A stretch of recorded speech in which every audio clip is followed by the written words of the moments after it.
बंदन करूं श्री गुरु चरण, मुद मंगल आगार। सेवत जहि नर सुरत से, उतर जाए भव पार। बोलिए प्रेम साधु कबीर साहिब की जय।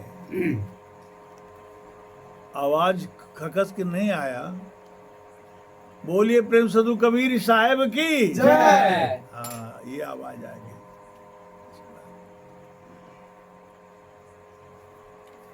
मेरे प्रिय आत्मन सदगुरु बंदी छोर कबीर साहब संसार में जुगन जुगन से आत्माओं के कल्याण के लिए सत्य बातें कही, पर मन के चक्कर में, मन के जंजाल में फंसे हुए जीवात्मा को अपने आत्म कल्याण के लिए कोई चिंतन नहीं है। वह हमेशा मन के आधार पर जीता है। मन जैसा करता है वैसा ही करता है। लेकिन आत्मा को इस धराधाम पर कोई शांति, कोई चैन नहीं है। उनकी शांति के लिए ज्ञान चर्चाएं सदा से साहिब ने सुनाया और संत भी सुनाते हैं। हम भी आप सबों के बीच बात रखा करते हैं और इन बातों को आप सुनते हैं। लेकिन अक्सर लोग इस कान से सुनते हैं, इस कान से उड़ा देते हैं। उसे हृदयंगम करना चाहिए। अपने हृदय में उन बातों को रखकर विचार करना चाहिए कि बात सत्य है कि सत्य नहीं है, गलत है। यह नहीं कहा जाता कि मेरी बात को मान ही लें।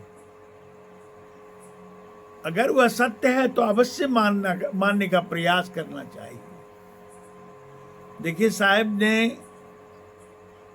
कितनी अच्छी बात कही है। वह मैं पद से सुना रहा हूं, भजन के माध्यम से।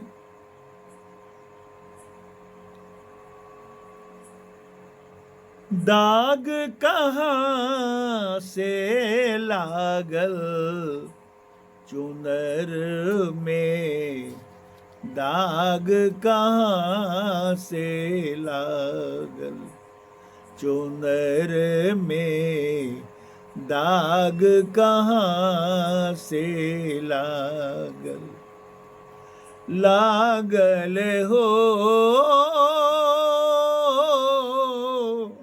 लागल लागल लागल चुनर में, दाग कहाँ से लागल। यह चुंदरी ना घर रहेले सासु ननदिया, ना कोई देवर लागल, ओ ना घर रहेली सासु ननदिया, ना कोई देवर लागल, ना कोई रहले गोदी में बलकवा, ना कोई रहेले गोदी में बलकवा, चुनरी रंग भई काजल चुनर में, दाग कहाँ से लागल चुनर में, दाग कहाँ से लागल, लागल हो लागल लागल लागल चुनर में दाग कहाँ से लागल। ना मोहे हाँ रंग महल में 10 दरवाजा, 10 में ताला लागल हो। रंग महल में 10 दरवाजा, 10 में ताला लागल। कौने राहे चोरवा समूले, कौने राहे चोरवा समूले। दाग लगा कर भागल चुनर में दाग कहाँ से लागल। चुनर में दाग कहाँ से लागल। ई चुंदरी हम मली मली धोवली, ओ इस चुंदरी हम मली मली धोवली। धोबत धोबत भई पागल हो। यह चुंदरी हम मली मली धोवली। धोबत धोबत भई पागल। कहत कबीर सुनो भाई साधो, कहत कबीर सुनो भाई साधो। गुरु जी से नेह न लागल चुनर में दाग यहीं से लागल। चुनर में दाग यहीं से लागल। लागल हो लागल लागल लागल चुनर में दाग यहीं से लागल। बंधुओं, सदगुरु कबीर साहब दृष्टांत देते हैं जीवों को समझने के लिए कि जीवात्मा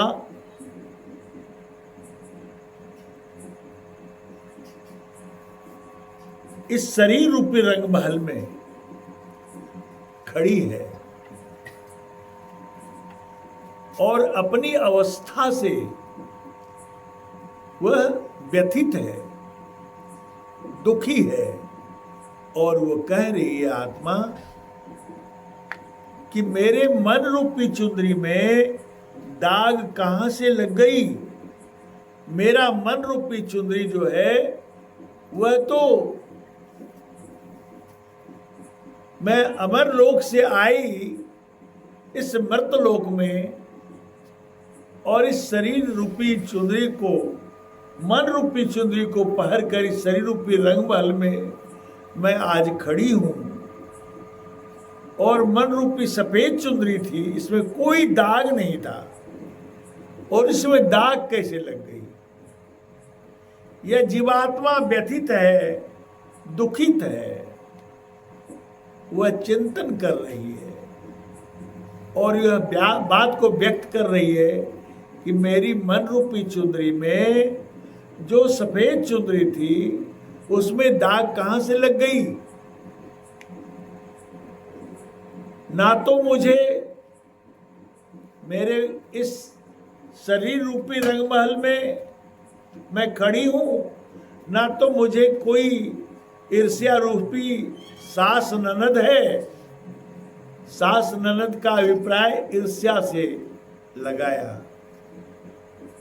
साहब ने कि ना सास ननद ही है जो कि ईर्ष्या बस किसी कारण से मेरी चुंदरी को देखकर उसमें दाग लगा दी, ना मोहे रहले सासु ननदिया, ना कोई देवर लागल, ना तो मुझे ठट्ठा रूपी मजाक रूपी कोई देवर ही है जो ठट्ठा मजाक से मेरे मन रूपी सफेद चुंदरी में दाग लगा गया। आखिर ये चुंदरी में दाग कहां से लग गई? और ना तो मुझे मोह रूपी बालक ही है जो वह मोह रूपी बालक के काजल से मेरी चुंदरी काजलमयी हो गई। इतनी श्वेत और सफेद चुंदरी को मैं पहन करके बहुत न्यारी सी लग रही थी और आज मैं बहुत दुखी हूं। अपनी व्यथा व्यक्त कर रही है आत्मा इस शरीर के रूपी रंगमहल में खड़ी होकर। फिर वो कहती है कि मैं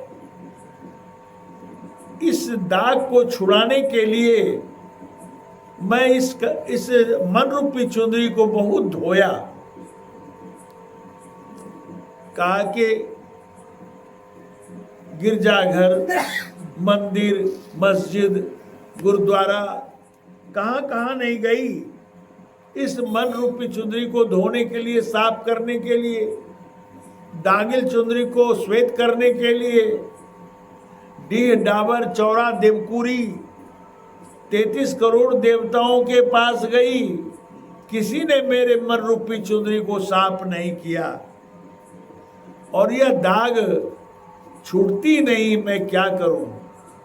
बहुत व्यथित है आत्मा, चिंतन कर रही है। तो फिर कहती है आत्मा, रंगमहल में 10 दरवाजे हैं। इस शरीर रूपी रंगमहल में 10 दरवाजे हैं और 10 में मैं ज्ञान का ताला लगा दी हूं। 2 आंख है, 2 कान है, 2 नाक के छिद्र हैं, एक जिह्वा है, त्वचा चमड़े हैं, पेशाब इंद्री, पैखाने इंद्री, इन सब में ज्ञान रूपी ताला लगा दी हूं। अब फिर किस रास्ते से चोर घुस गया जो मेरे श्वेत चुंदरी में दाग लगा गया? मैं बहुत व्यथित हूं।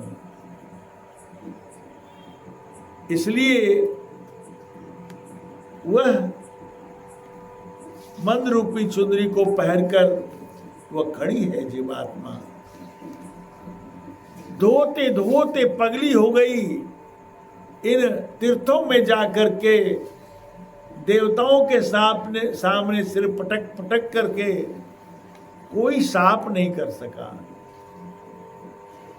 इत्तेफाक से संयोग बस मार्ग में सतगुरु कबीर मिल गए। तो सतगुरु साहेब बंदी छोड़ कबीर ने कहा, ये आत्मा मेरी बात सुन, तुम्हारे मन रूपी चुंदरी में दाग कहां से लगी है मैं बता रहा हूं। आत्मा विनम्र होकर के सतगुरु चरणों में गिर पड़ी और कहा, हे दया सागर, मुझे बता दो कहां चुंदरी में दाग लग गई। तो साहब ने कहा, तुम्हारी नेह गुरु से नहीं लगी है। नेह अगर गुरु से लग जाए तुम्हारे मन के सारे दाग मिट जाएंगे, मन के सारे कलंक मिट जाएंगे और मन रूपी श्वेत चुंदरी, सफेद चुंदरी साफ हो जाएगी और तुम आनंद से विभोर हो जाओगे। साहब ने कहा कि मन रूपी चुंदरी को साफ करना है तो गुरु से नेह करो, गुरु से प्रेम जोड़ो, तो तेरी चुंदरी साफ हो जाएगी। कहने का अभिप्राय है, इस संसार में गुरु बिनु होई की ज्ञान, ज्ञान की होई वैराग बिनु। गुरु के बिना ज्ञान नहीं हो सकता, और ज्ञान वैराग्य के बिना प्राप्त नहीं। ज्ञान के हो वैराग्य, विरक्त होना, विरति हो जाना। ज्ञान होने से वैराग्य मन में उठता है कि हमें भक्ति करनी चाहिए, प्रभु की भक्ति करनी चाहिए। संसार क्या है, सब देख रहा हूं इन आंखों से, कोई स्थिर नहीं है, सब इस संसार में चले जा रहे हैं, और सब तो मन के आगोश में रह करके कोई चैन और स्थिर नहीं है। इसलिए वैराग्य की आवश्यकता होती है भक्ति में। तो गुरु से प्रेम करने पर क्या होगा? साहब कहते हैं कि प्रेम जगावत बिरह को, बिरह जगावत पीव, पीव जगावत जीव को, वही पीव वही जीव। कहने का अभिप्राय यह है, साहब ये कह रहे हैं कि गुरु से प्रेम करने के बाद, नेह करने के बाद विरह जगती है। प्रेम जगावत विरह को, विरह जगावत पीव। आपकी विरह प्रभु को जगा देंगे, और प्रभु जग जाएंगे तो जीव को जगा लेंगे। जब जीव प्रभु दोनों जागृत हो जाएंगे तो जीव और पीव एक हो जाएंगे। वही जीव वही पीव, भेद मिट जाएगा, तदाकार हो जाएंगे, एक रस हो जाएंगे, आत्म विभोर हो जाएंगे। अवस्थाएं आपकी वह होगी जो आप प्रभु में लीन हो जाएंगे। इस संसार में प्रभु की भक्ति करनी हो तो सद्गुरु के शरण को जरूर पकड़ना चाहिए। सत्य प्रकाश मिलता है, सच्चा ज्ञान मिलता है, और जितने मन के भ्रम हैं वह सभी दूर हो जाते हैं। कोई सुख देने वाला इस संसार में नहीं है।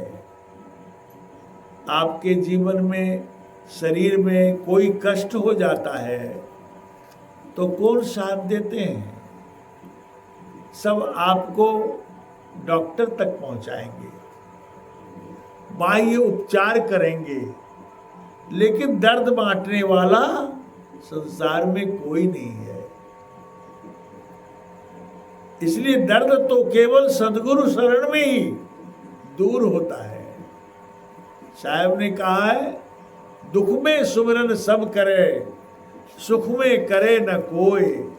और जो सुख में सुमिरन करे तो दुख काहे को होए। संसार में प्राणी को दुख तब होता है जब वह सुख में कभी याद नहीं किया प्रभु से। माँ के गर्भ में थे तो कह रहे थे उल्टा टंगे हुए थे, सिर नीचे पैर ऊपर था, उस पर भी कई बंधन लगे हुए थे, और वहाँ यह ब्रह्मरंध्र खुला हुआ था और डायरेक्ट प्रकाश मिल रहा था। उस प्रकाश में को पा करके वह बालक माँ के गर्भ में ही प्रार्थना कर ही रहा था अपने अंतर से, हे प्रभु इस नरक से मुझे बचा लो, निकाल दो।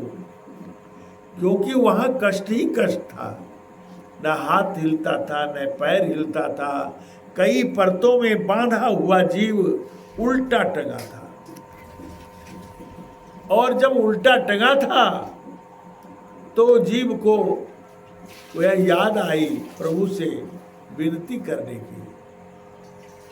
तो प्रभु ने दया की, कहा कि कभी नहीं भूलूंगा आपको। जब बाहर आए जीव और हवा लगी, इस प्रकृति मंडल का, परमाणु का, माया का हवा लग जाने के साथ ही उसने कहा, कहाँ आ गए। आप देखते होंगे जब तक उसका ब्रह्मरंध्र बंद नहीं हो जाता है 6 महीने तक, तब तक बालक क्या होता है कि आप अंधेरा कर दें तो बालक रोता है। इसलिए रोता है कि वह मां के गर्भ में भी प्रकाश पूर्ण में था। बाहर आने के बाद आप लालटेन दे दीजिए सामने, बत्ती जला दीजिए सामने, वह बालक केवल देखता रहेगा, अपने नजरों से देखता है, लेकिन वह रोना उसका चुप्पी में बदल जाता है।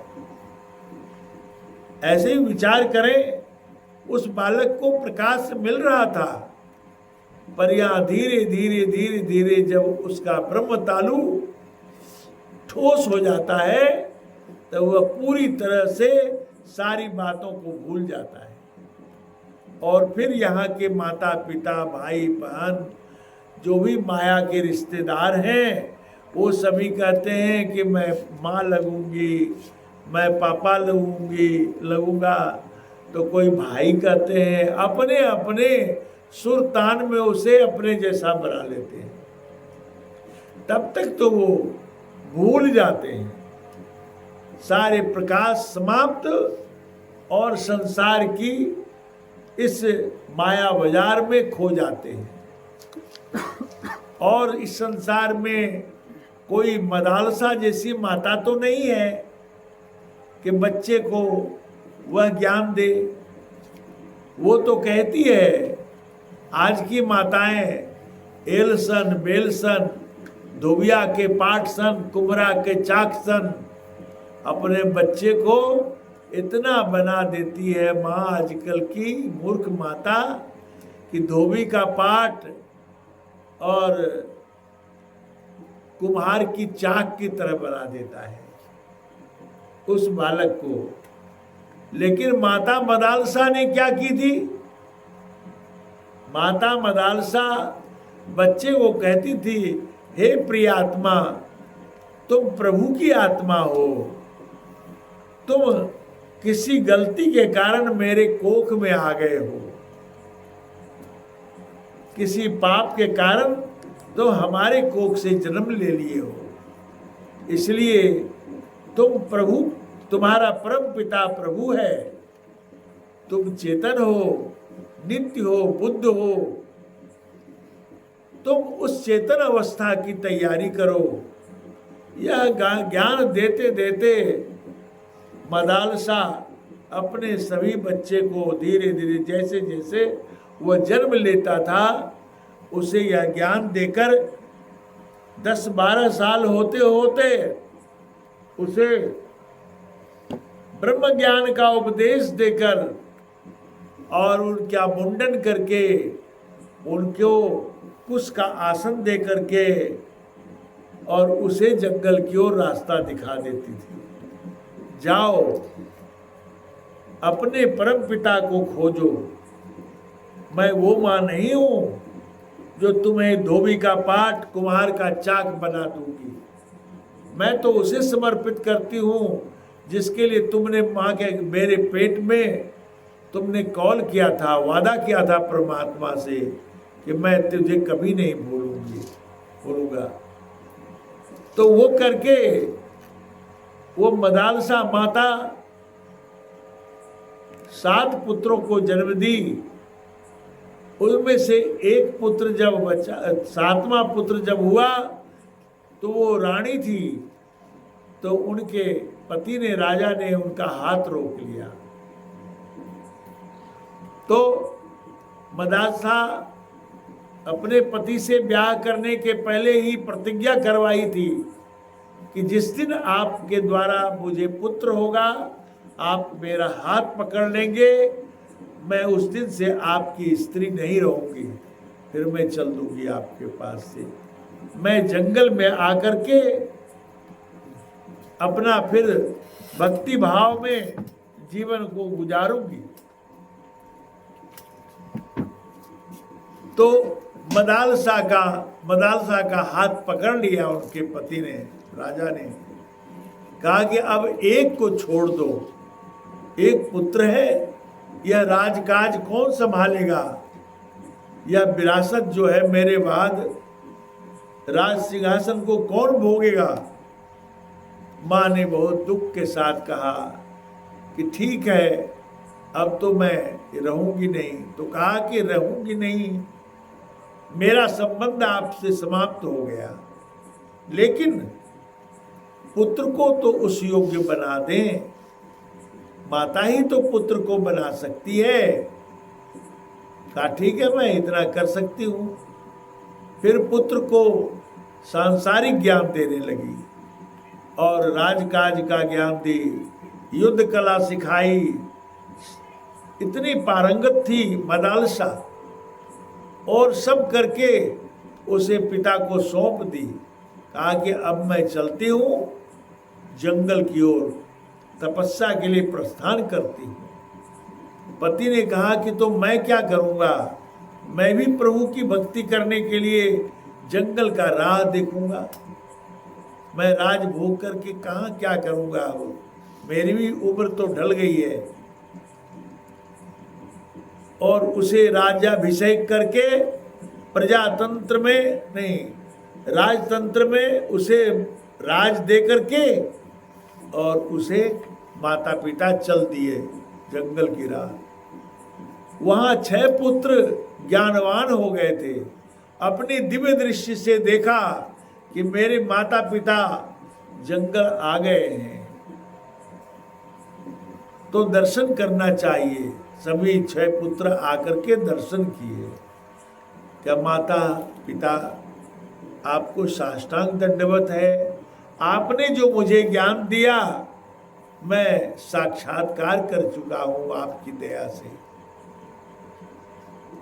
माता ने कहा कि मैं पुत्रवती हो गई, आज मैं पुत्रवती हो गई, अब तक तो मैं पुत्रवती नहीं थी, मैं संतुष्ट हूं।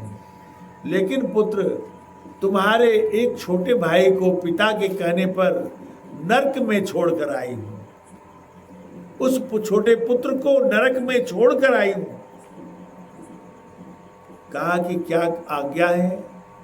तो आज्ञा यही है कि तुम 6 भाई जाओ और उसे ले आओ। अगर वह सही से ना माने, चाहे युद्ध करना पड़े, उसे हरा कर, और तब जब वह हार जाएगा तो मैंने एक चिट्ठी लिख करके आई हूं कि बहुत बड़ी मुसीबत जब आएगी तुम इस पत्र को पढ़ लेना, और पत्र को पढ़ करके और जैसी आज्ञा होगी वैसा करना। जाने पर माया में इतना लिप्त हो गया था छोटा पुत्र कि उसने कहा, ओहो, साधु भेष वाले भाई लोग आ गए, लोभ लग गया कि हम राजगद्दी हम भोगेंगे। बैठने के लिए भी नहीं कहा। बड़े भाई को कहा कि बिना युद्ध का एक सुई की नोक भर भी जमीन नहीं मिलेगी, जान लो। तो कहा इतना निर्णय कर लिया आपने, मैं आपके धन के लिए नहीं आया हूं।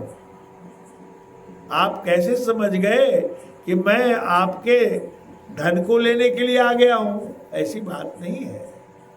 कहा कि बात हो ना हो, आप यहां से जाएं। सम्मान भी नहीं किया, क्योंकि उसे धन से इतनी आसक्ति हो गई थी, माया से इतनी आसक्ति हो गई थी कि उसका सब ज्ञान ही लुप्त हो गया था। इतना चुंबकीय अस्तर है माया में। कहा ठीक है।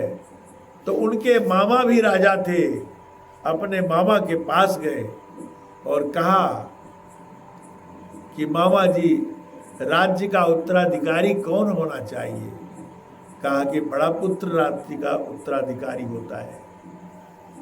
तो मेरा छोटा भाई तो मुझे राज नहीं दे रहा है। कहा युद्ध करो। तो कहा मैं तो संन्यास वेश में आ गया हूं, मेरे पास तो सेना नहीं है। कहा मैं सेना देता हूं, मैं सब कुछ देता हूं, तुम उत्तराधिकारी हो, भाई से युद्ध करो। और वो 6 भाई सेना को लेकर के उसके राज्य पर चढ़ाई कर दी। घमासान युद्ध हुआ, बहुत सारे लोग मारे गए दोनों पक्ष के। उसके बाद जब वह हार कर भागा तो 6 भाई पीछे पीछे गया घर हवेली में, राजमहल में। जिस रूम में पत्र रखा था उसी रूम में जाकर के वह दरवाजा बंद कर लिया अपनी जान बचाने के लिए। तो भाई ने कहा कि दरवाजा खोलो, पर उसे याद पड़ गई कि माता ने चिट्ठी दी थी मुझे। चिट्ठी देखा उसने पत्र, उसमें लिखा था, हे पुत्र, तुम्हारे पिता के अज्ञानता के कारण मैं तुझे नरक में छोड़कर जा रही हूँ। समय होने पर मैं तुझे अपने पास बुला लूंगी, अपने 6 भाइयों को तुम्हारे पास भेजूंगी। राज्य को प्रजातंत्र में बांटकर चले आना, जरा भी अनाकानी मत करना। ये 6 भाई तुम्हारे राज्य के भूखे नहीं है। और तब वो दरवाजा खोले और अपने बड़े भाई के चरण में गिर पड़े। कहा भैया क्षमा कर दो मुझे।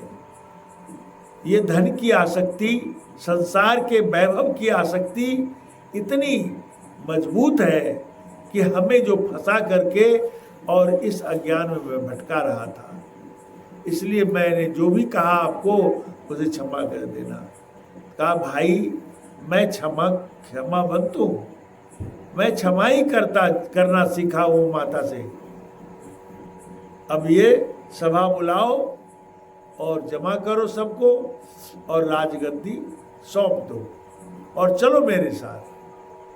वो 7 भाई हो गए, 7 भाई चले वहाँ से माता के पास जंगल में। फिर ये भी तपस्या करके वह अवस्था को प्राप्त किया। कहते हैं शास्त्र के कथाकार के वही सप्त ऋषि हुए। वो सप्त ऋषि हुए, मदाल सापुत्र सप्त ऋषि हुए। तो इस प्रकार से माताएं, पहले की माताएं इतनी ज्ञानवान थी। आज की माताएं तो बेलसन, कुम्हार का पाट बनाती है, धोबी का पाट और कुम्हार का चाक बना देती है, और उनके पैर को हिला करके उल्टा टांग देती है। तो ये कहानी है, एक उदाहरण है समझने के लिए कि संसार में कुछ नहीं है। इस संसार में इतना ही है कि साहब ने कहा है, भजन बिन जीवन पशु समान, भजन बिना जीवन पशु समान। भोगे लड़े खाय पशु सोवे, भोगे लड़े खाय पशु सोवे। यह चारि माँ मनवा बुलाना, भजन बिन जीवन पशु समाना, भजन बिनो जीवन पशु समाना। यही 4 मनवा भुलाना, भजन बिन जीवन पशु समाना। यही मनुआ से पशु भला है, यही मानुष से पशु भला है। यही के चमड़ा आबे काम, यही के चमड़ा आबे काम। भजन बिना जीवन पशु समान।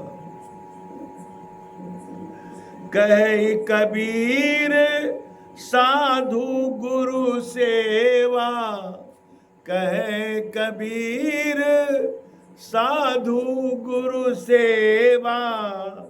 सत्संगति से लगी है ठिकान, सत्संगत से लगी है ठिकान।